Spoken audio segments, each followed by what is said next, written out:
Okay, first homework we have seen this one. इसको हमने 2 sin theta cos theta वाले फार्मूले से 5 into 2 कर लिया।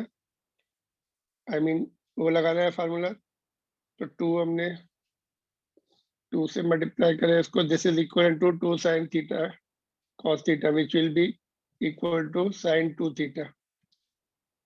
ये आ गया 6 to 8, therefore peak current is 5 and this is omega.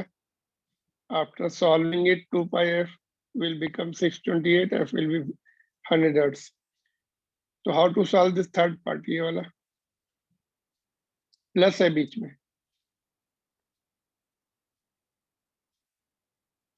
बोलिए।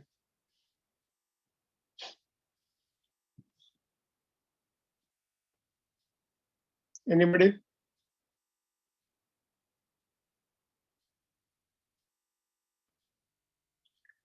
प्लस वाले को भी साइन फंक्शन में लाना है या कॉस फंक्शन में आ जाए, दोनों में कन्वर्ट कर सकते हैं, साइन या कॉस, जिसमें इजीली हो जाए। बोथ विल रिप्रेजेंट, ऐसे फॉर्म में लेके आओ।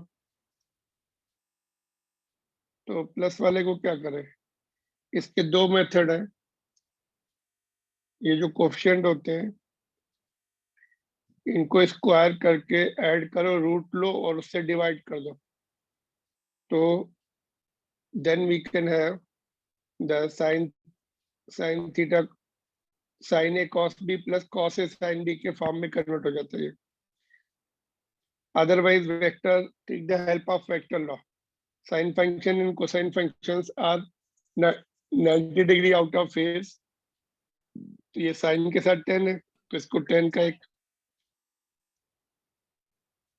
एक वेक्टर ड्रॉ कर लो। कॉस के सामने भी 10 है, उसका भी 10 ड्रॉ कर लो, because maximum value of this can be 10, इसकी भी 10 है ना। तो नाउ पाइथागोरस थ्योरम से this will be 10 root 2 और this will be 45। तो वेक्टर की हेल्प ले रहे हैं, this is just nothing but a vector addition. तो आई विल बी कितना हो रहा है उसका मैग्नीट्यूड 10 रूट 2 और इसको साइन 314 लिखो। कितने एंगल पे आ रहा है, ये वेक्टर ए हो गया, ये बी हो गया और ये आर हो गया।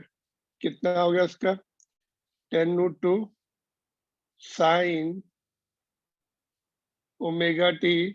कितने एंगल पे आ रहा है, पहले वेक्टर के साथ कितने एंगल 45 पे। 45 को पाई बाय 4 लिख सकते हैं या 45 भी ले। तो ये बन गया वेक्टर फार्मूले से रिजल्टेंट आ गया, रिजल्टेंट करंट आ गया दो फंक्शन का, sine and cosine function. That's the way vector law will help us. तो now magnitude is, peak current is 10 root 2। कितना आउट ऑफ फेज है पहले वाले, कितना, इसको हम बोलते हैं फ्रीक्वेंसी। तो अच्छा, आउट ऑफ फेज नहीं लिखना, केवल फ्रीक्वेंसी लिखनी है। Since omega is 314, therefore f will be 50 hertz as in case of first part we have seen.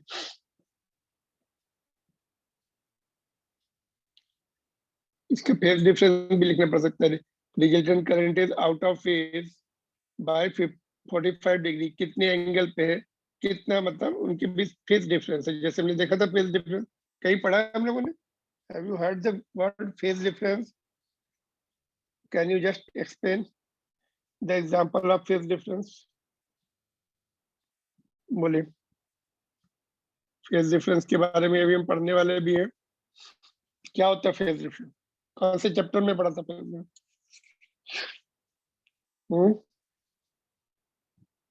No response coming. Chapter भी नहीं पता किसने पढ़ा था।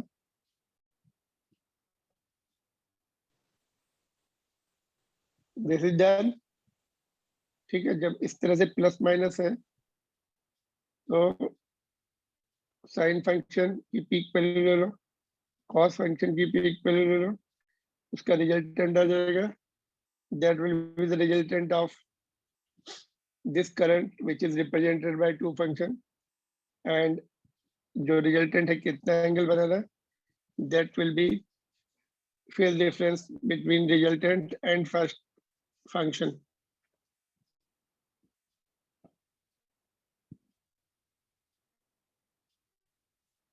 तो vector, revise the vector law of addition that is helping us here in reducing the time.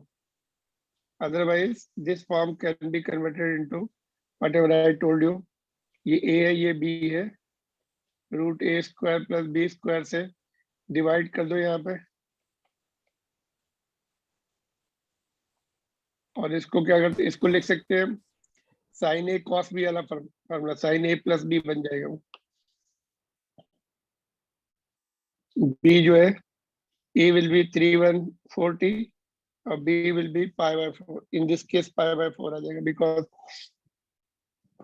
यहाँ पे 10√2 होगा, 10 कैंसिल, 1/√2 आ जाएगा, 1/√2 को cos 45 लिख सकते हैं, साइन ए कॉस बी, यहाँ पर भी 1/√2 बचेगा, cos A sine B, sine A cos B plus cos A sine B is nothing but sine A plus B, sine it will be sine किसके बराबर आ जाएगा, ठीक है।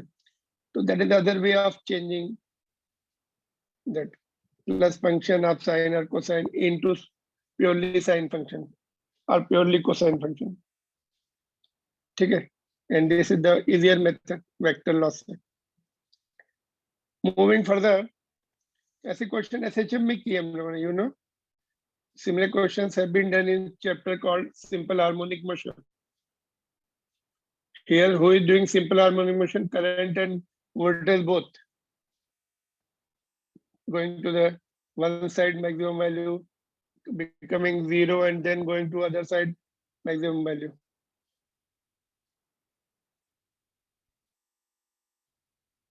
ठीक है,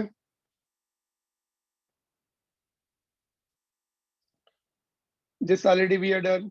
sin omega t की वैल्यू, साइन फंक्शन नहीं हो सकता। अच्छा ये बताओ, अरे sin omega t is 0, cos omega t is also 0 for one complete cycle, sin square omega t is half for one cycle, cos square omega t is half for one cycle. On these grounds, जैसे ये sin omega t 0 है, तो sin theta कितना होगा?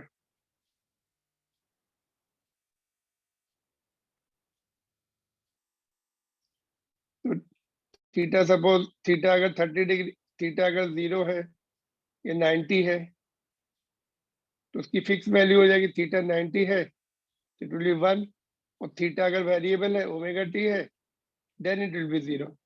तो omega T मतलब it is just changing, sine function is changing, और अगर एक ही एंगल है, it is fix, that you have to write the value of that angle, ठीक है। ऐसा नहीं कि साइन थीटा देखा हो 0 लिख दिया, या sine omega T is equal to theta only, है ना, omega T is equal to theta only, but theta variable है, it is changing from 0 to 180, तो उसकी वैल्यू 0 हो जाएगी। Like this it is first half positive, second half negative, then value from 0 to t, net value will be 0 for one cycle, ठीक है।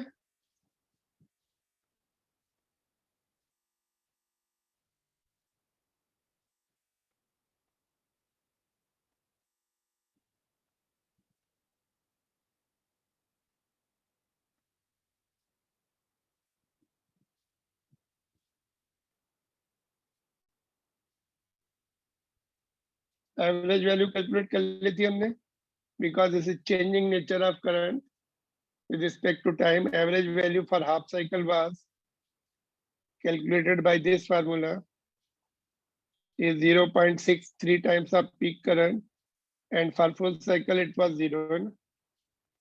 This was done, or similarly for voltage also, or EMF we call it, उसका भी 63% off peak and for full cycle 0। ये इसका answer क्या है, बोलिए, what's the answer of this?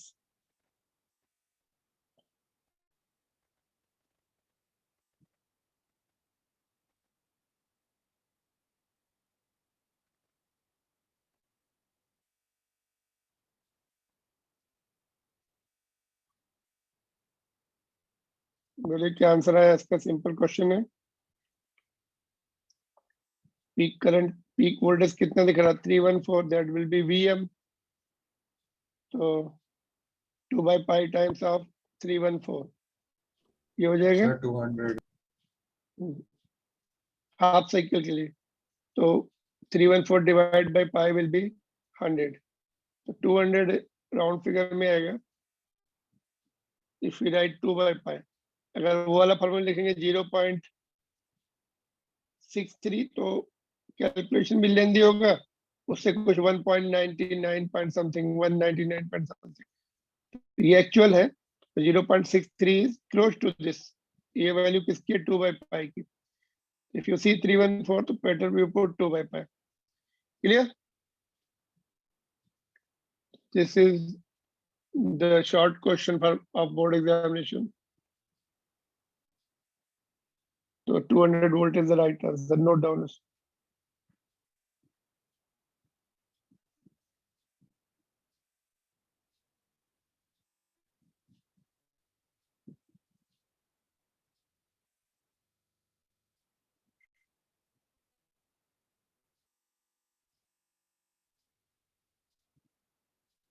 Okay. Some more questions were there. Let's see that. इसके बाद क्या पढ़ा था हम लोगों ने? Noted. They're done. फिर हम लोगों ने Yes, sir. RMS करंट पढ़ा था. RMS करंट की जो डेफिनेशन है हीट बेस है कि किसी एसी का RMS करंट कितना होगा. It will be equal to some constant current. It will be equal to DC current, which will produce same heat in same time interval as it done by AC. जितना AC कर रहा है इसके लिए DC का कितना current same heat produce करेगा. तो वो जो DC करंट होगा constant current, that will be equal to RMS current of this AC, है ना. तो that's how it is defined. Heat base है.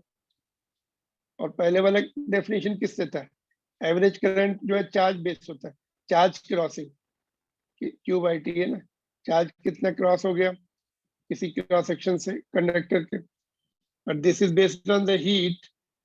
तो इसमें क्या होता है, चाहे वो करंट लेफ्ट जा रहा हो चाहे राइट जा रहा हो, राइट और लेफ्ट दोनों केसेस में हीट प्रोड्यूस होगी. तो therefore it will not be zero for one cycle. Average current में जीरो हो रहा था, जितने किसी क्रॉस सेक्शन से जितना चार्ज इधर चला गया उतना वापस गया, तो net charge is zero. Therefore average current is zero for one cycle. इसमें ऐसा नहीं होगा. इसमें हमने निकाला, इसकी डेफिनेशन जो है उससे उससे कैलकुलेशन किया जाता है. हीट से भी कर सकते हैं. हीट बेस वाली डेफिनेशन से भी ये आएगा सेम. हीट का फार्मूला लगा लो, है ना. डीसी में हमने I² RT सीखा था, तो इसके लिए भी लिखो, इसके लिए, है ना. तो दोनों को लिख के कर सकते हैं. Not we are not doing it now, I will show you letter.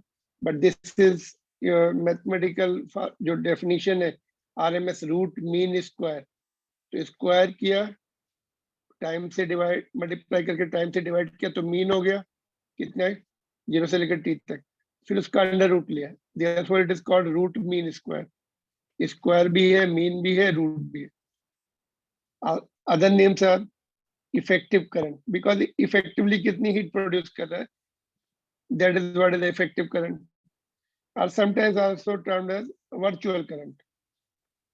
हमें दिख नहीं रहा प्रैक्टिकली क्या हो रहा है उसमें, but it is therefore virtual current might have come the name also. So once we, okay, it is equal to 1 by root 2 times of peak current, right? So derivation can also be done. I² है function, I की value put कर दो, I के function की value, या Im² जो है बाहर आ जाएगा रूट के. कांस्टेंट भी है ना, और ये साइन का साइन स्क्वायर का function. It is 1 by 2, under root पहले से ही लगा हुआ है, तो that will be equal to Im by root 2. 1 by root 2 is 0.707. उसकी कैलकुलेशन करके देख लो, इट इज कमिंग 0.707, है ना.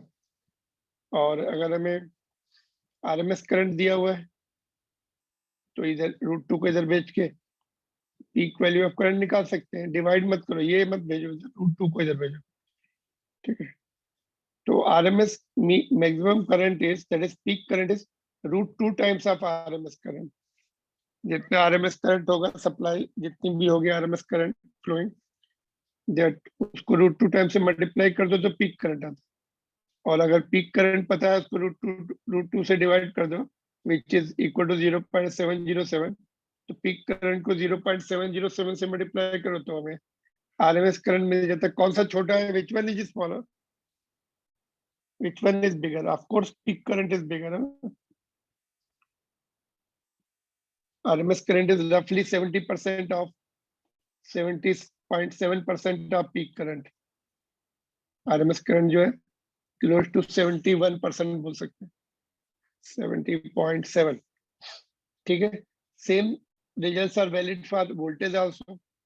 वोल्टेज का डेरिवेशन आएगा तो यहाँ पर Vm हो जाएगा, ये बाहर आ जाएगा Vm, बाकी इसकी वैल्यू 1/√2 हो जाएगी।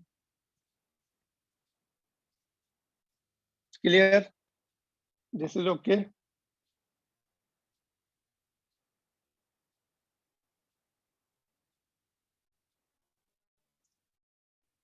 सम इंपॉर्टेंट पॉइंट्स डिस्कस किए थे।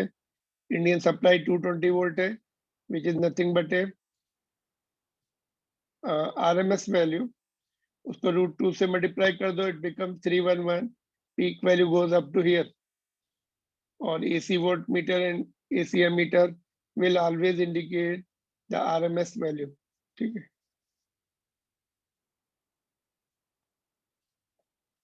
DC वोल्ट मीटर जो हमने पढ़ा था मैग्नेटिज्म में, वो कनेक्ट कर देंगे AC मेजरमेंट के लिए तो जीरो आ जाएगा, बिकॉज नेट टॉर्क जीरो होता है उसमें, इट विल नॉट, उसका pointer will not gate deflected. And इसमें कैसे बना, इसके चेक करने के लिए जो अपने कोर्स में नहीं है AC voltmeter, they are heat based. Resistance में जितना हीट प्रोड्यूस होगा, according to that pointer will be deflected. Heat sensor रहते हैं उसमें, उससे वर्क करता है।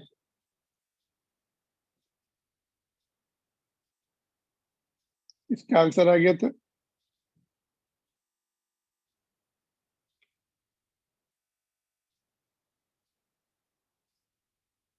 What the answer?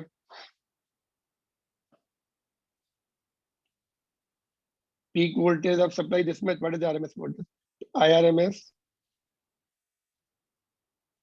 300 को रूट 2 से डिवाइड कर दो, मतलब it is 0.707 times of peak current, that's 300 and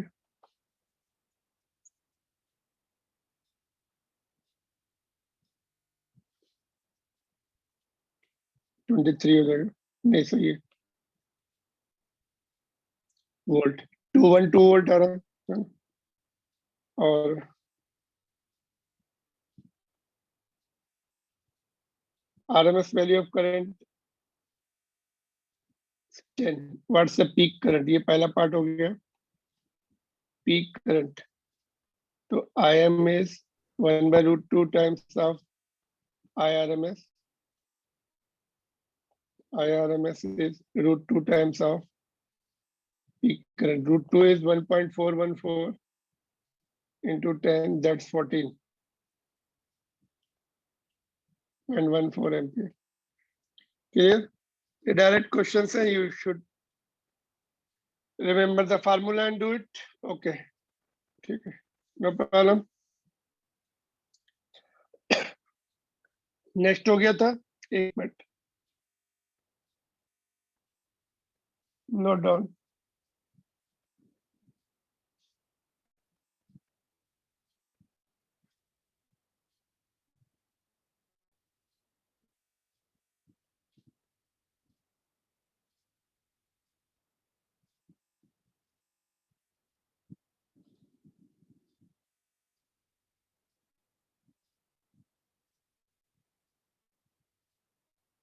okay,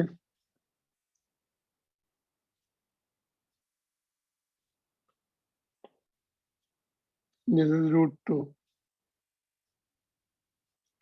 Okay, no problem. What about this question? क्या आंसर आया इसका? अरे Sir, देर तुम लोग हो लाइन पर कोई? 0.00. Yes, sir. Yes, sir. ना रेशियो में बता दे क्या? 0.00 रेश कितना था? 0.002. 1/400 था. 0.002 1/400 Yes, sir. एम्पियर. ठीक है. और एनीबडी एल्स? Sir, time था, minimum time. Minimum time. हाँ सॉरी, तो सेकेंड्स हो जाएगा वहाँ. Anybody else? Similar to the SHM की जैसे क्वेश्चन सॉल्व करते हैं ना, कितने टाइम में उसका डिस्प्लेसमेंट इतना हो जाएगा. Similarly this also right the equation. कैसे किया ये? How did you solve it? पहले तो इक्वेशन लिख लो. इंस्टेंटेनियस करंट, दिस कौन सा करंट है? इंस्टेंटेनियस कर, नहीं सॉरी, टाइम निकालना था और इंस्टेंटेनियस दिया हुआ था. ये जो सॉरी जो कौन सी इक्वेशन से सॉल्व करेंगे बोलिए. How to which equation you use? Sir पहले तो एंगुलर वेलोसिटी निकाली थी फ्रीक्वेंसी से, उससे 314 आया था रेडियन पर सेकेंड. उसके बाद ओमेगा. हाँ तो या मिनिमम करंट के लिए minimum current was equal to that RMS current, इतना समझा था, क्योंकि मिनिमम टाइम से आरएमएस वैल्यू निकल रही थी. ओके. तो ओमेगा से कैसे निकाला? हाँ ओमेगा निकाल लिया. देन तो सर जो मिनिमम वैल्यू ऑफ करंट थी that was the RMS value, so मैंने वो पीक करंट बाय √2 से इक्वेट किया. किस कहाँ पे कौन सी विच इक्वेशन, मतलब कैसे सॉल्व उसको? करंट को peak value I M by √2 है ना. कहाँ आई पे बाय रखी है ये √2 value? Where did you put this value? Sir minimum current के लिए, तो मिनिमम टाइम में जो करंट आ रहा. तो मिनिमम करंट तो 0 होता है ना. Your answer is okay but I am not getting how did you solve it. तो जैसे एसएचएम के क्वेश्चन करते हैं ना, x is equal to a sin omega t है ना. ये डिस्प्लेसमेंट, पीक डिस्प्लेसमेंट का पीक आई मीन एम्पलीट्यूड का 1/2 हो जाएगा, 1/√2 हो जाएगा कितने टाइम में. तो ये क्वेश्चन में वैल्यू पुट कर देते थे. वैसे ये भी है. I told you this is nothing but SHM of current. तो since I is equal to I M sine omega T, I कितना दिया है? ये जो करंट है इंस्टेंटेनियस करंट, करंट जो है 0 था, बाद में कितना हो गया? इंस्टेंटेनियस करंट किसके बराबर हो जाए? आरएमएस के बराबर. गिवन जो है, given is I becoming RMS current. I becoming RMS current in how much time? IRMS, which is nothing but a peak value divided by √2. ये दिया हुआ है given. T is asked. Put the value now in this equation and simplify. इसमें value put करके solve कर लो. यहाँ पे आ जाएगा IM by √2. तो ये IMM कैंसिल, तो इक्वेशन मिल गई 1/√2. इसको सॉल्व करेंगे. ओमेगा को 314 f, I mean 2 pi f, 2 pi f लिख दिया into t. How to solve this?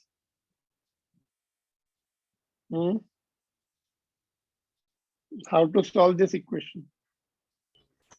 Sir F दिया है 50, 1/√2 हाँ sin ये 45 लिख सकते हैं. इसको sin 45 लिख सकते हैं. sin pi/4 राइट साइड में एज इट इज. चलो वैल्यू पुट कर सकते हैं. 2 pi f is 50 into t. अभी दोनों तरफ से साइन हट जाएगा, काटना नहीं, उसको ऐसे हटा देना है बस. pi/4 is equal to 2 pi into 50. 100 pi हो गया ये. 100 pi t टी भी कैंसिल, पाई भी कैंसिल हो गया, therefore T is equal to 1/400 second. बस इसको ऐसे ही छोड़ देंगे, 250 मिली सेकेंड लिख सकते हैं इसको, 250 मिली सेकेंड। सीधा ऑप्शंस देन कैसे है, ऑप्शन मैच कर लो फिर। तो this is the way you have to solve it. इसमें generally we tend to forget how to solve it, so that's how it can be solved। कुछ भी दे सकते थे इसमें, half of the peak current होता तो यहाँ पे 1/2 लिखते, तो पाई बाय 6 पाई बाय 6 तो आंसर चेंज हो जाएगा। ठीक है, तो that's the way you have to solve it। बोलिए, any problem?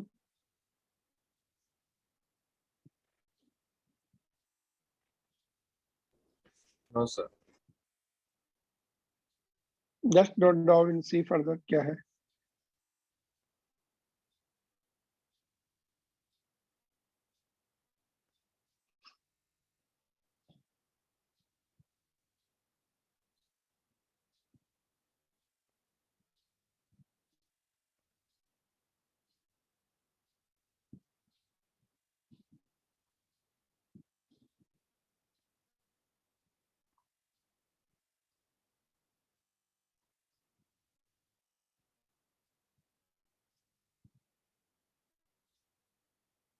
Done.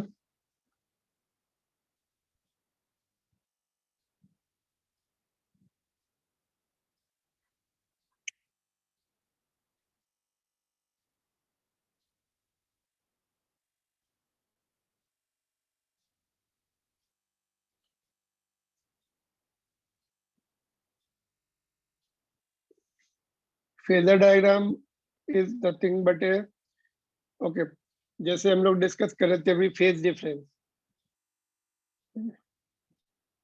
Phase difference क्या होता है?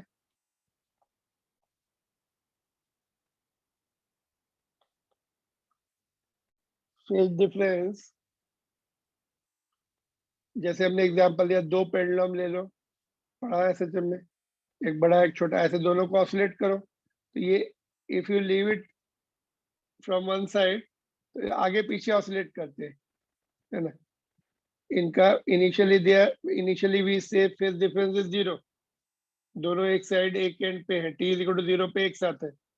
After that they become out of phase, आगे पीछे ऑसिलेट करते हैं। Similarly here also current and voltage, they may be oscillating together, phase difference may be 0 or phase difference may be non-zero, है ना, depending upon circuit में कौन से devices है, कौन से एलिमेंट है। रेजिस्टेंस है तो फेज डिफरेंस 0 होता है, वोल्टेज एंड करंट के बीच में दोनों एक साथ पीक वैल्यू पे पहुंचते हैं।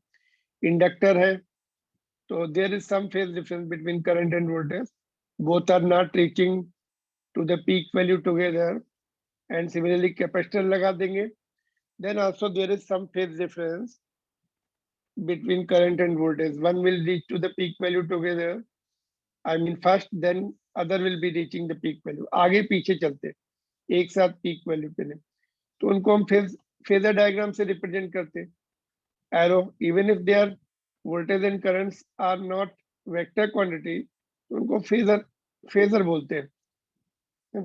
in order to show the relation between voltage and current, phasors are used। ठीक है, phasors are like the vectors which rotate about the origin। इसमें करंट ऐसे चलता है ना, पीक। ओके, एक minute, just let me switch on the charging system, just one minute.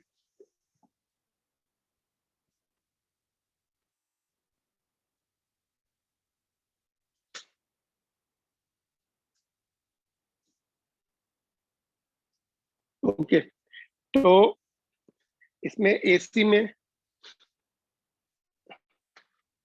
Current and voltage की value change होती रहती है। पीक जनरेटर रोटेट्स तो उसमें जो है कॉइल का एंगल चेंज होता है, तो they are magnitude increases and or decreases, and since it is rotating, उसका effect होता है कि they are also reaching to the peak value and zero value. इस तरह से देखो, जैसे ये है इस करंट का वोल्टेज का, सॉरी, तो वो इस समय एट सर्टेन पोजीशन यहाँ पर देखते हैं वोल्टेज का इतना आ रहा है और करंट कितना आ रहा है। फिर उसके बाद इट इज गोइंग डाउन, तो ये these vectors are continuously rotating है ना, एंगल टर्न हो रहे हैं, ओमेगा टी के टाइम के साथ चेंज हो रहे हैं। तो these vectors are depending upon time omega T because generator rotates, तो उनके बीच में भी angle where it is. So we assume then they are the phasor are like vectors which are rotating about the origin with angular speed omega, है ना। उनकी position change होगी but उनके बीच का एंगल जो है इट विल रिमेन फिक्स। अगर v रोटेट हो गया इधर आ गया तो I फिर इधर आ जाएगा, ऐसा एंगल जो है दैट इज कांस्टेंट। तो suppose we have the angle between V and I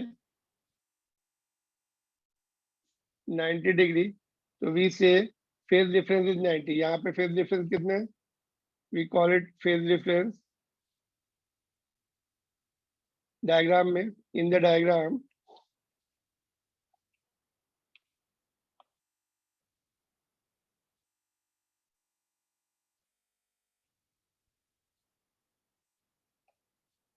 phase difference between voltage and current is 90 degree, और 90 डिग्री को पाई बाय 2 लिख सकते हैं, ठीक है।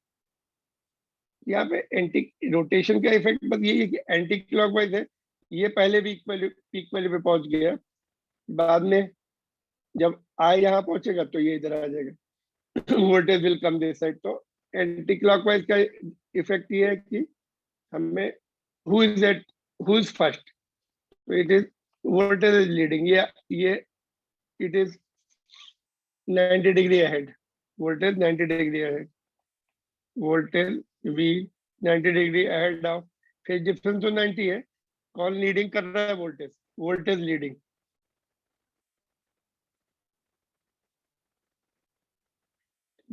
ये अभी 0 पर है x के रिस्पेक्ट में, तो ये 90 डिग्री आगे चल रहा है, ठीक है।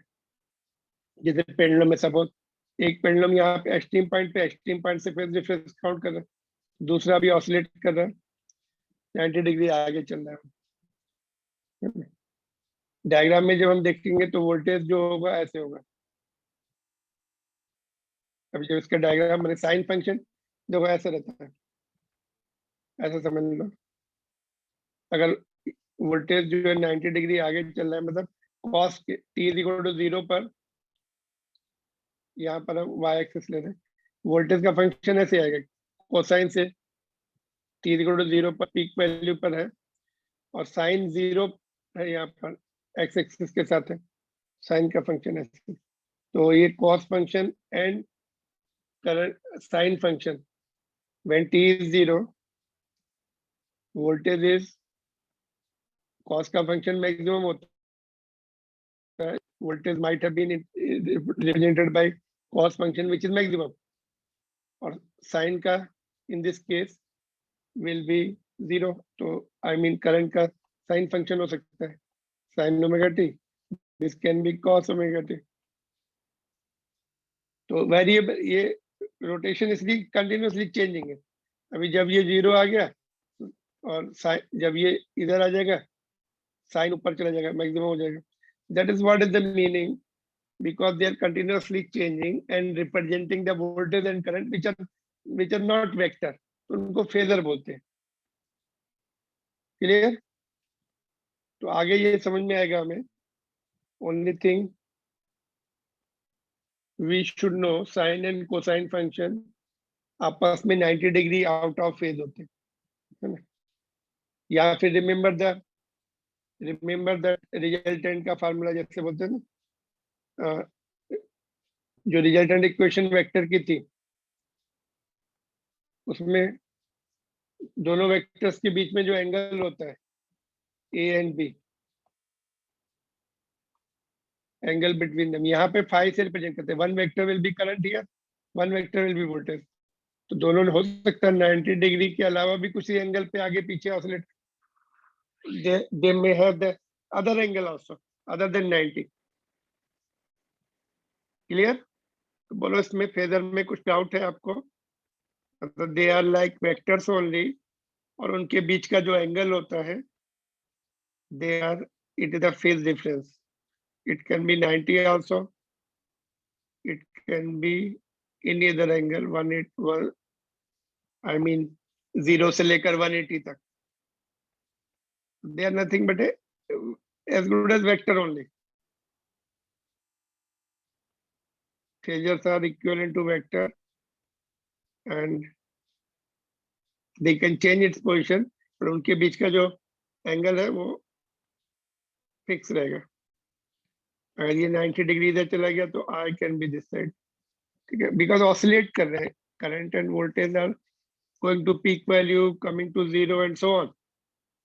तो that's what will happen in inductor. Inductor वगैरह में inductor and capacitor connected to AC will be represented like this. उनका वोल्टेज एंड करंट एक साथ पीक वैल्यू पे नहीं जाएगा। अभी तक हमने डीसी में क्या पढ़ा था? करंट एंड वोल्टेज जो थे उनके बारे में कुछ पढ़ा नहीं था कि उनके बीच में कुछ फेज डिफरेंस आता है कि नहीं।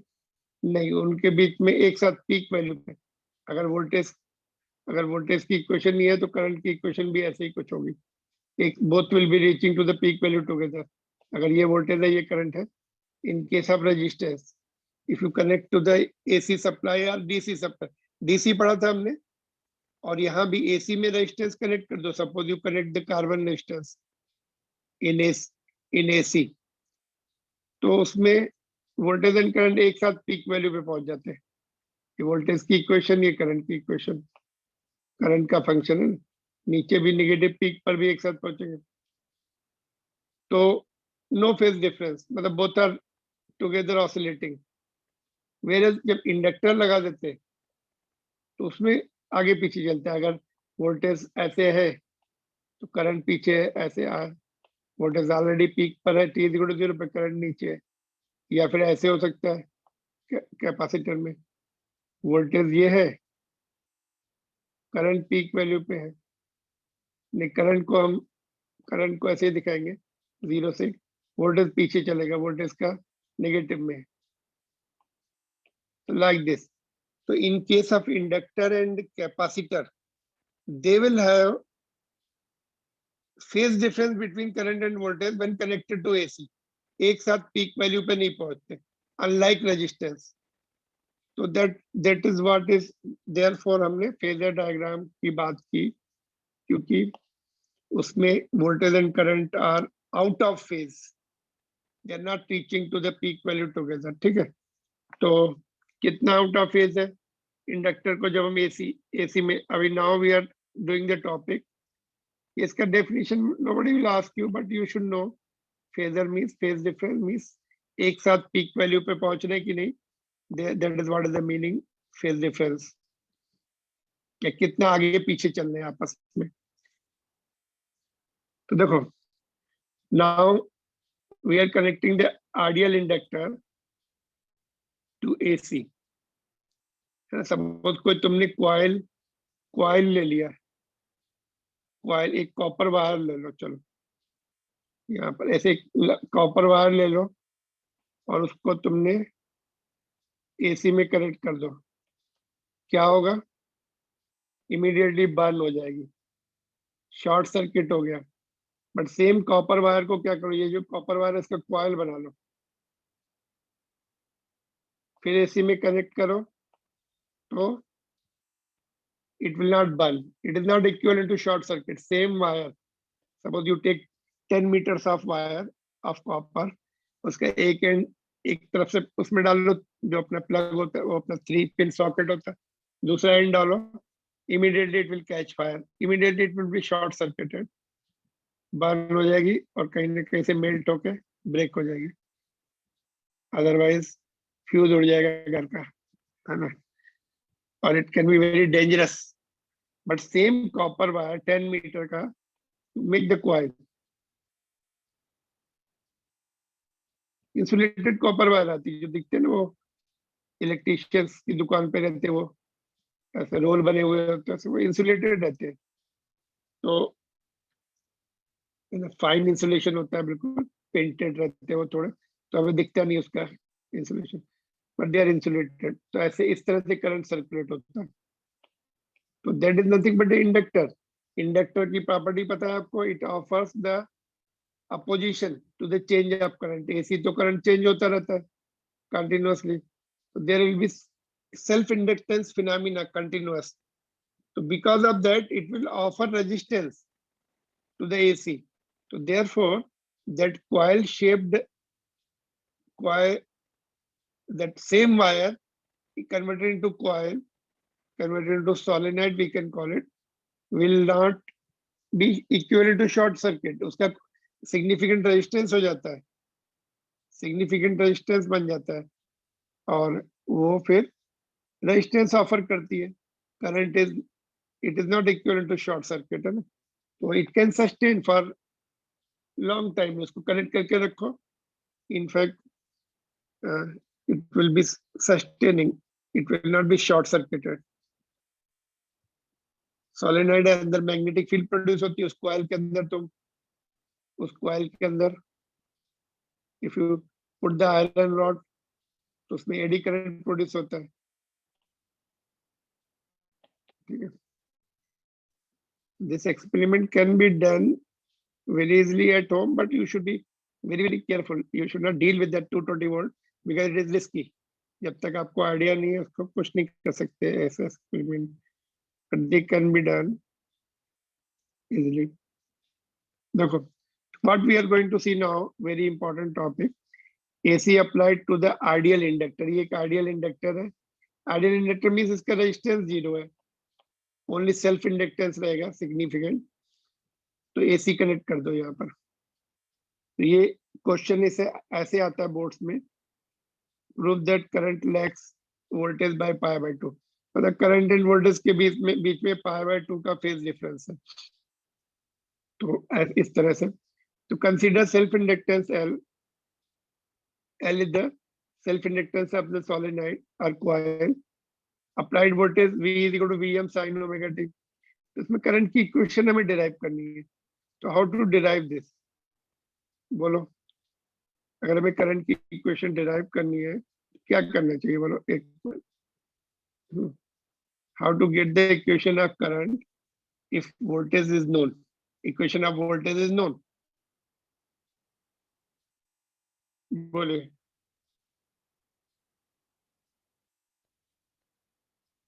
जनरली तो हम ओम्स लॉ से डिवाइड कर देते हैं, ओम्स लॉ यूज करके I is equal to V by R, resistance में तो V by R कर दिया था ना, R से डिवाइड कर देते हैं, but I told you inductor and capacitor का बिहेवियर अलग होता है, तो डायरेक्ट डिवाइड नहीं कर सकते उसका हमें, वैसे भी रेजिस्टेंस तो है ही नहीं इसमें, R तो 0 है, डिवाइड किससे करेंगे ना, alright.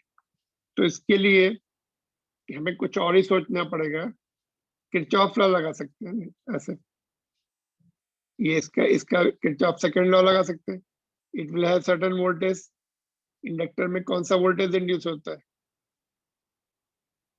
Minus L D I by D T, और ये वोल्टेज तो है ही भी, तो दोनों मिलके क्लोज लूप में 0 हो जाता है, that's what we are going to use Kirchhoff law, Kirchhoff second law to make the equation and get the current की इक्वेशन। तो देखो यहाँ से हम यूज कर रहे हैं Kirchhoff law for close loop, potential difference, net potential difference is 0 for the closed loop. Using Kirchhoff's second law, summation of voltage or EMF across the closed loop is 0. कौन कौन से वोल्टेज, एक तो ये यहाँ से चले, उस समय एज्यूम करो ये प्लस है, करंट इधर भेज रही है, तो ये अपोज करेगा ग्रोथ को, तो ये इसका प्लस इधर हो जाता है। यहाँ पर हमें पता है कि E is equal to minus L D I by D T, ये पता है।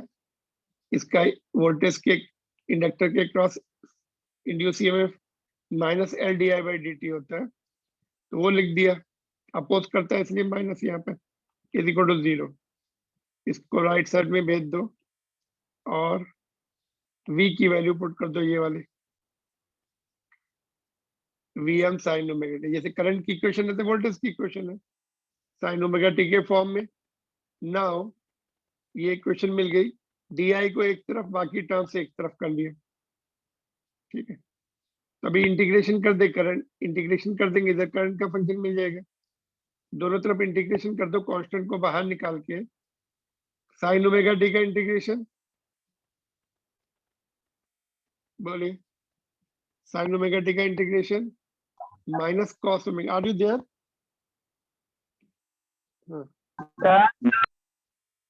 या एनी डिफिकल्टी?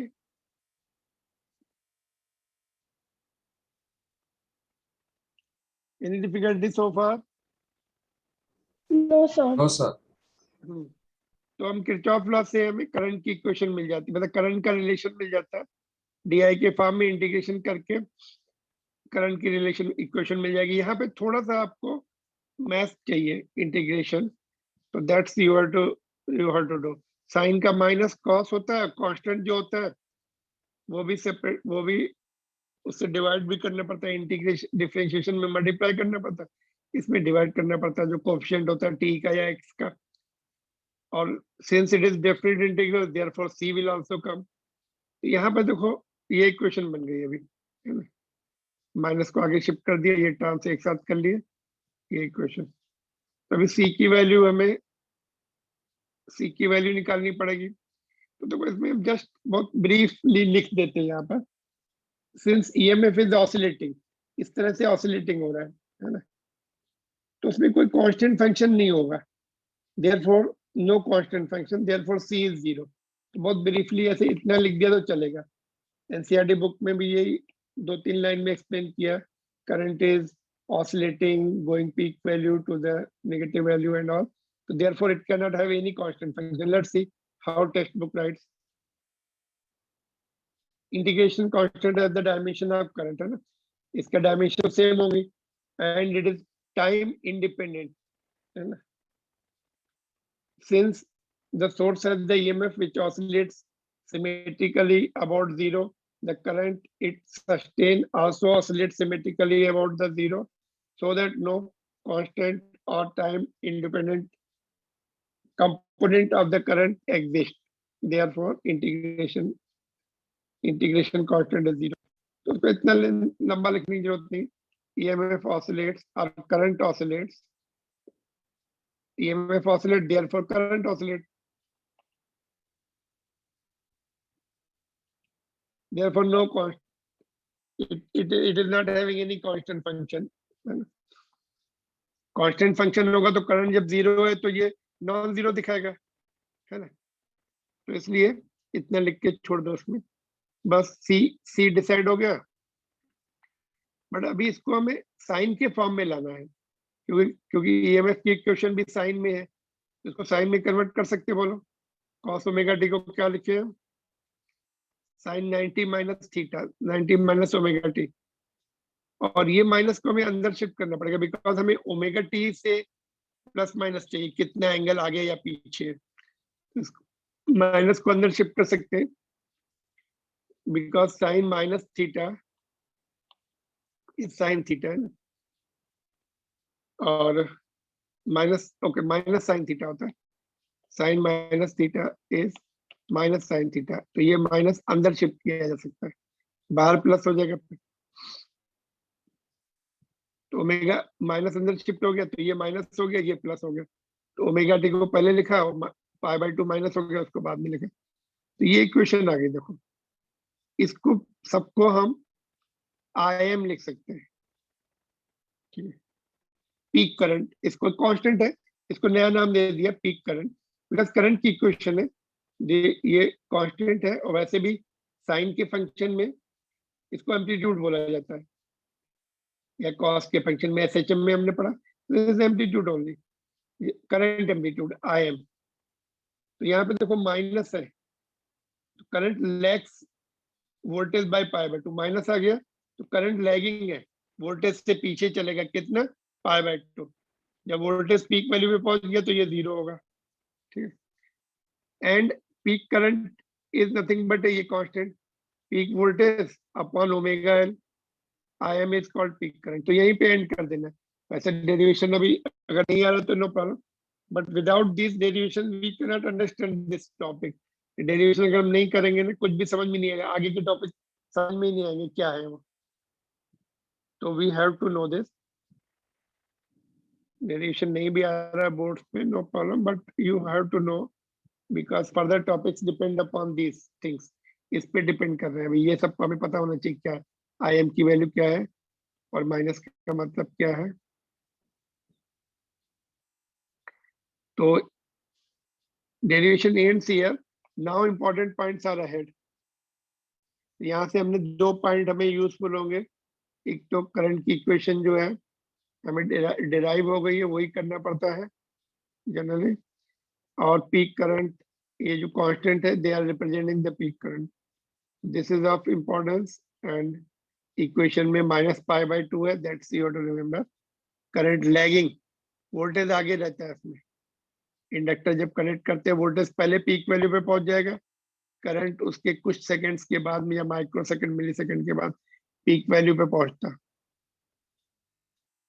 तो डेरिवेशन तो ये हो गया, prove that current lags voltage by pi by 2, Kirchhoff law की हेल्प ली हमने। और उसके बाद ट्रिग्नोमेट्री, इंटीग्रेशन इन ट्रिग्नोमेट्री सब कुछ लग रहा है उसमें। इसके बाद इंपॉर्टेंट पॉइंट्स हैं, देखो just we can wind up in 1 minute.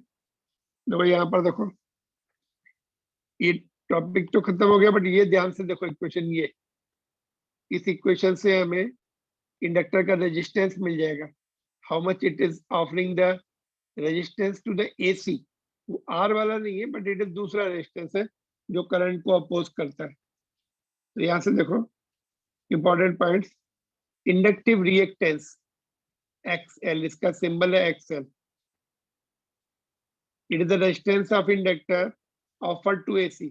Inductor जो कॉइल है AC को अपोज करता है पीक वैल्यू पे जाने से या 0 वैल्यू पे जाने से। तो कंपेयरिंग दिस इक्वेशन, यहाँ से देखो, comparing this equation I M is equal to VM upon omega L with the Ohm's law, current is equal to voltage upon resistance. इसके साथ कंपेयर करो, यहाँ पे वोल्टेज, यहाँ पे करंट है, ठीक है, करंट यहाँ पे वोल्टेज है, यस।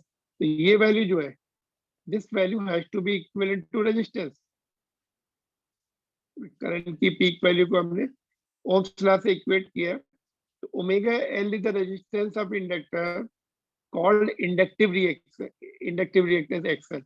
तो XL की वैल्यू इज ओमेगा L, और ओमेगा को क्या लिख सकते हैं, 2 पाई f लिख सकते हैं, ठीक है। तो ये फार्मूला बन गया, और यूनिट क्या होगी, XL रेजिस्टेंस है तो इसकी यूनिट ओम्स होगी, ठीक है। यहाँ पे मैं एंड कर दूं, तो तुम्हें यही करना है, ग्राफ ड्रा करना है। ये क्वेश्चन नीचे दिख रहा है, okay, just let me show you the first one first. ये देखो, इसमें कोई डाउट है आपको, ये done. AC applied to ideal inductor, Yes, sir. or prove that current lags behind the voltage by pi by 2. तो this is done, देख लो इसको, ओके। आफ्टर दिस, ये जो पीक वैल्यू ऑफ करंट लिखा हमने, इसको ओम्स लॉ से compare करके हमें इंडक्टर का रेजिस्टेंस मिल जाएगा। उसको R नहीं बोलते, उसको XL बोलते हैं। Resistance of inductor is called inductive reactance. तो उसके बाद हमने ये देखा, ओम्स लॉ से कंपेयर करके हमने what we have seen is inductive. Important points, अभी ये पहला ही पॉइंट हमने सीखा है, अभी टाइम नहीं है। तो यहाँ पे देखो, inductive reactance XL, resistance of inductor, peak current को हमने ओम्स लॉ से कंपेयर किया तो ये वाला term is nothing but A resistance called inductive reactance XL omega L और ओमेगा 2 पाई एफ होता है। ठीक है, एल की वैल्यू भी इंडक्टर में हमने सीखी, क्या थी, ये थी mu naught N square A by L. तो ऐसे तुम्हें कभी बोल सकते हैं prove that XL is equal to pi F into this, so that is different point है ना, इसको छोड़ सकते हैं अभी। Now my question is draw the graph between XL and F. Write its slope also. Write its slope. Write its slope. ठीक है, तो ये सब questions you are going to come across in your boards examination and competitive examination. Important है graph. Slope generally नहीं पूछते, but slope भी आप निकालिए competitive examination point of view. Okay, further points we'll see in the next class. I'm ending here, and tomorrow we'll see more important points. This is the crux of the AC. ये सब point समझ में आ गया तो AC पूरा समझ में आ जाता है।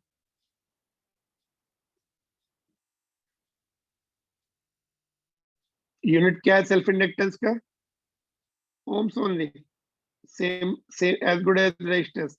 आर का यूनिट भी ओम होता है, बस यहाँ पे इसका वायर का रेजिस्टेंस नहीं है। Copper, suppose it is pure copper wire, या फिर it is such a alloy which is having the resistance 0, practically possible नहीं है, but it offers other resistance called inductive resistance, inductive reactance XL. ठीक है, so that's all. If you have any doubt you can ask.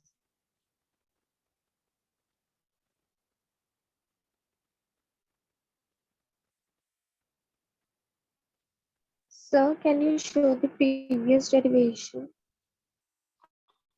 Yeah, here, यहाँ से लेकर नीचे तक derivation, यहाँ पे, हाँ यहाँ तक जहाँ तक लाइन खींची, डेरिवेशन में से आगे नहीं लिखना है, आगे के पॉइंट सेपरेट है।